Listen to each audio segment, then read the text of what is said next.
As I'm recording this video, there's over 14,300 confirmed cases of the coronavirus spread all over the world, and it has taken the lives of at least 305 people. Can it really be that the Bible predicted this? We will see in this video that it did. But before we talk about it, just a quick overview of this outbreak.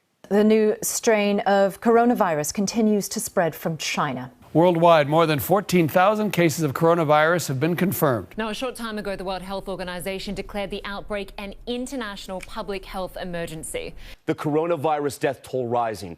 Any foreign national who traveled to China in the last 14 days will be banned from setting foot on U.S. soil. The Philippines reporting the first coronavirus death outside of China. The ripple effects of the virus now infecting the economy, with markets plunging. The purpose-built coronavirus hospitals in Wuhan will open its doors on Monday. It started on December 8, 2019, when the first patient developed symptoms of the Wuhan coronavirus. And on January 8 this year, the first death linked to the virus was confirmed. Ever since then, it's been spreading across the globe. And on January 30, the World Health Organization declared a public health emergency of international concern. And yesterday, February 2nd, the first Wuhan coronavirus death has been reported outside of the mainland of China. A 44-year-old Chinese man from Wuhan traveled to the Philippines where he died. So, what does the Bible have to say about this? Now, one of the coolest things about the Bible is Bible prophecy. And this is actually one of the ways with which God says that He wants to win the trust of the people, so that we can know that we can trust God, that He exists, and that we can trust the Bible as His divinely inspired word. In Isaiah 46, verse 9 and 10, God says, "Remember the former things of old, for I am God, and there is no other. I am God, and there is none like me, declaring the end from the beginning, and from ancient times things that are not yet done." Now, God here is saying that since He already knows the end from the beginning, and no human being does, that He will tell us beforehand what will happen in the future. And when people see these things happen, or look back in history and see how God in the Bible predicted these events beforehand as well, we can be confident that we can trust God and the Bible.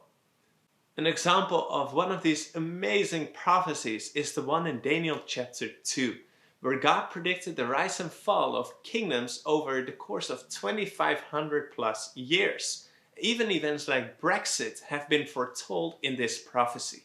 You can click on the card on the top right corner to explore this prophecy more. When Jesus walked on the earth about 2,000 years ago, He gave some prophecies to His followers. They had asked Him when the world would come to an end and when Jesus would come back a second time. And that is where Jesus is predicting future events, giving us signs so that as we see these things happen, we know what is about to come. And we can read these prophetic statements from Jesus in Luke chapter 21, Mark 13, and Matthew 24. And the signs that Jesus gives us, He says there will be like birth pains. In other words, over time, the closer Earth comes to its final delivery, the signs will increase in frequency and intensity. Now, I remember the day when my wife woke me up saying that I was going to become a father. Now, she knew that because she felt the contractions. She knew the signs. And in the beginning, there was some time in between them, and they didn't hurt that much yet. But only a few hours later, when being in the hospital, these same contractions had become a lot more painful and closer to each other. Now, we knew from the beginning that the end result would be that a baby would be born. Just like that, we know that the end result of these Bible prophecies is that the world is going to come to an end when Jesus comes back. And as we see these signs increase, we know that we are getting closer to that moment. And notice one of these signs that Jesus gives us for the end of the world. In Matthew 24, verse 6 and 7. "And you will hear of wars and rumors of wars. See that you are not troubled. For all these things must come to pass, but the end is not yet. For nation will rise against nation, and kingdom against kingdom. And there will be famines and pestilences, which are fatal epidemic diseases like the coronavirus, and earthquakes in various places.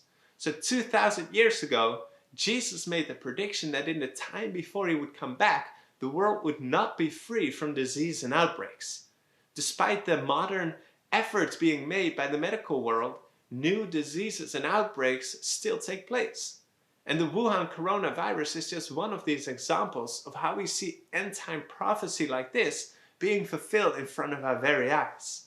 And as the whole world is sucked into this media-fueled fear for the coronavirus, Jesus says, don't fear. These things must happen. They are a sign of what is soon to come. Friends, Jesus is coming back soon. So I want to appeal to you. Don't just get caught in these worries and the concerns of this outbreak, but be more concerned about your spiritual health. Are you in right standing with God? Are you continuing to live in sin? Or are you living a life where Christ is giving you victory over sin? Are you joining God in preparing the world, your family, your friends, your neighbors, the ones behind the register at your favorite grocery store, preparing them for his soon return? And you know, the amazing thing is that in the midst of all these terrible events that Jesus predicted would come because mankind would grow so evil, that we should not be troubled. How is that possible when one outbreak like the coronavirus has just gripped the world as it has? How then will it be when there's even more and bigger outbreaks? How can we not worry or be fearful? Friends, the only way that we can make it through that time is when we place these things in perspective. Seeing these things happen is actually evidence that we can trust God because he already predicted it beforehand. So we are reminded as we see these things that we have an all-powerful God, all-knowing God. And the fact that he warned us beforehand proves that this God cares for us. He wants you to be able to trust him, because when you trust him, your perspective changes. You don't just see these few years that you have here on planet Earth. You see eternal life in front of you. And in perspective of spending eternity with God, we can endure hardships here on earth. It will only be a little while. And soon, very soon, the day is coming when Jesus will come back. And though the world will be falling apart around us, this will be the most joyful day in history for those who are looking forward to it. What a hope we have. And outbreaks like these are just simply reminders of that hope that can be ours. Don't be troubled by these things, by news reports wanting to instill fear into you. Don't worry. Jesus is coming soon, and he will make all things new. You get to spend eternity with him in a world without pain, without suffering, and without any form of sickness. Keep your eyes on this hope. Maranatha.